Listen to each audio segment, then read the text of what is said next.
As an acute threat, the pandemic departed a couple of years ago. The Pandemic Relief Accountability Committee has another year and a half to go, though. It's scheduled to sunset in September of 2025. And now a bipartisan Senate bill would help the government retain the data analytics platform so it would still be available to inspectors general. For why this all matters, we turn to the Justice Department Inspector General and PRAC Chairman, Michael Horowitz, who joins me in studio. Michael, good to have you back. Great to be here again, Tom. And let's begin with the PRAC assets. What does it possess that should be preserved here? There are a few things. First of all, the most important asset, of course, of any organization is its people. And we've been able to assemble a tremendously talented group of people, particularly in the analytics space, among all the different responsibilities we have. We were given unique hiring authorities by Congress when the pandemic hit. So we've brought on a wide range of statisticians, analysts, people with great statistical skills who've helped us build this analytics platform, which is our other most important asset beyond our people, is this effort to get data from across the federal government on the pandemic. So your listeners know there were over 400 programs set up in the various relief bills that Congress passed involving $5 trillion. That's with a T, $5 trillion. It's hard to believe. And we learned pretty quickly the only way you can do effective oversight over $5 trillion of spending is with analytics. Right. So there is an analytics piece of software somewhere, hosted somewhere, that belongs to the PRAC as a temporary committee. Right. In 2021, Congress gave us funding to build this analytics platform, which we created, we've developed, we've brought in a range of data into it for these various pandemic programs. We've also entered into agreements with various agencies so we could get additional data from them so that we could look to find where the hundreds of billions of dollars in fraud occurred and make sure we can track down the wrongdoers on the one hand. On the other hand, also understand and look at the systemic issues that occurred here, which is obviously a very important part of what we've been doing as well. So this bill that has the backing of a couple of senators, I think Mitt Romney is on the Republican side and Chairman Peters on the Democratic side, as well as Senator Lankford. And it would do what exactly? So we are scheduled to sunset the Pandemic Response Accountability Committee in September of next year. What the bill would do is, first of all, extend the existence of the PRAC beyond that. It would change the name to the Government Spending Oversight Committee, and it would allow us to keep the analytics platform to not only look at pandemic spending, continuing to look at pandemic spending, but also expand it to cover other programs as well so that we could broaden its use. And keep in mind, the statute of limitations for pandemic fraud was extended by Congress for small business-related fraud to 10 years. So we're scheduled to sunset a little more than 5 years since the CARES Act was passed in March 2020. But the prosecutors and investigators are allowed to pursue the fraud until at least 2030. So if this bill would become law then, it's almost as if the PRAC would become a small independent agency in some ways. So we would stay as part of the IG Council, but as a different committee and an operational committee, if you will. So this would be an operational arm of the IGs that would allow us to assist all of the IGs as they pursue fraud in other areas beyond the pandemic. Because the analytical platform, I guess, is agnostic as to what program or spending that it covers, fair to say? That's correct. I mean, we could be using this for any purpose. And what we are looking to do and what the bill would allow us to do is use it to prevent fraud. One of the things we've been able to use it to demonstrate to policymakers is how agencies could have taken steps and how Congress could have taken steps to put in place stronger controls to prevent the fraud before it occurred. Sure. We're speaking with Michael Horowitz, Inspector General at the Justice Department and Chair of the Pandemic Response Accountability Committee. And we've been through this before because the spending for the 2008 housing financial relief mechanism was created and it was disbanded.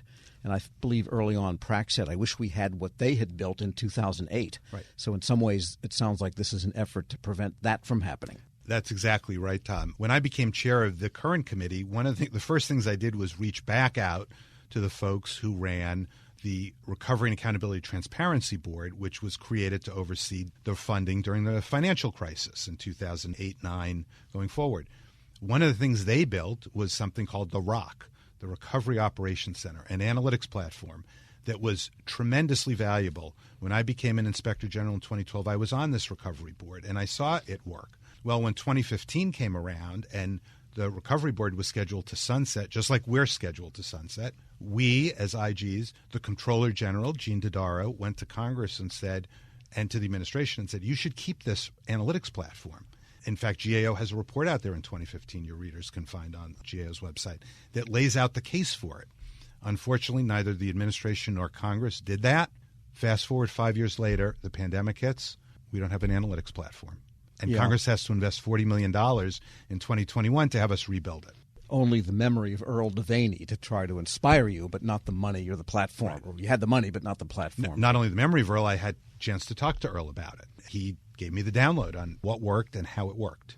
And in this case, the funding came fairly late in the whole effort because the CARES Act was 2020. Trillions had gone out by the formation of the PRAC and the funding in 2021 until you got it built. Really, the hogs had escaped the barn door. You know, in 2020, when the CARES Act was passed, agencies decided they were going to get the money out as quickly as they could because of the pandemic with essentially no guardrails. It was just get the money out. And what happened, not surprisingly, is there were hundreds of billions of dollars in fraud, as well as improper payments, which we shouldn't forget. We found billions of dollars went to deceased individuals, for example, that could have easily been identified had agencies simply taken a little bit of time. We put out a fraud alert in early 2022 that went through and identified how billions of dollars in payments could have been stopped had something as simple as taking the applications and asking the Social Security Administration, are these real Social Security numbers? Do these match the names and date of births in your system? We did that. That's a 10-second match running, basically. Right. We sent them 2.7 million pieces of information from PPP, Payroll Protection Plan, SBA program-related applications. 2.7 million. Within 2 weeks, we had the answers back, identifying over 100,000 applications that had incorrect information in them that didn't match what the government already knew about. And by the way, what's the current status of PRAC activity? Are you still working the platform, the staff still getting data and looking for things? We are still working. We are doing a couple things. First of all, we're writing a playbook for Congress, for the administration, for policymakers going forward on what worked, what didn't work. How do you go forward? Hopefully we don't have another pandemic for another 100-plus years. But we're going to have emergency spending. We're going to have hurricanes, earthquakes, fires, all the things that need assistance. And we're writing a playbook for Congress and the administration so they know what worked, what didn't work, and we can hopefully prevent some of what was easily preventable here. That's one thing. Secondly, we're going to continue to go after the fraudsters. We are not going to, as I often say, we're not going to let crime pay. We can't have that happen. We're working closely with the Justice Department. We're working with over 40 law enforcement agencies to go after this fraud. And no one who committed fraud should rest comfortably at this point just because people have started to move on from the pandemic. But didn't a lot of this fraud actually originate outside the United States? Is it beyond our reach at this point? It's not beyond our reach, but in fact it is among the hardest to track down and follow up on because you need to work with your foreign counterparts. I actually was meeting just 2 weeks ago with my counterpart from the United Kingdom on some of the same challenges and issues and comparing notes with them. And we're going to keep pursuing it. In fact, the Justice Department itself has been strongly supportive of keeping us in business because they need to be able to use our analytics platform to chase these funds. We're supporting almost 800 cases involving $2 billion plus in fraud, our analytics platform. Wow. So you envision then the PRAC capabilities continuing as almost a service bureau for the IG community via SIGI. Exactly right. That is exactly how we're trying to structure it, as well as when fraud does occur, agencies like the Secret Service, the FBI, and others, state and local law enforcement, who are pursuing these cases when fraud does occur. We want to work with the IGs to help them identify both programmatic issues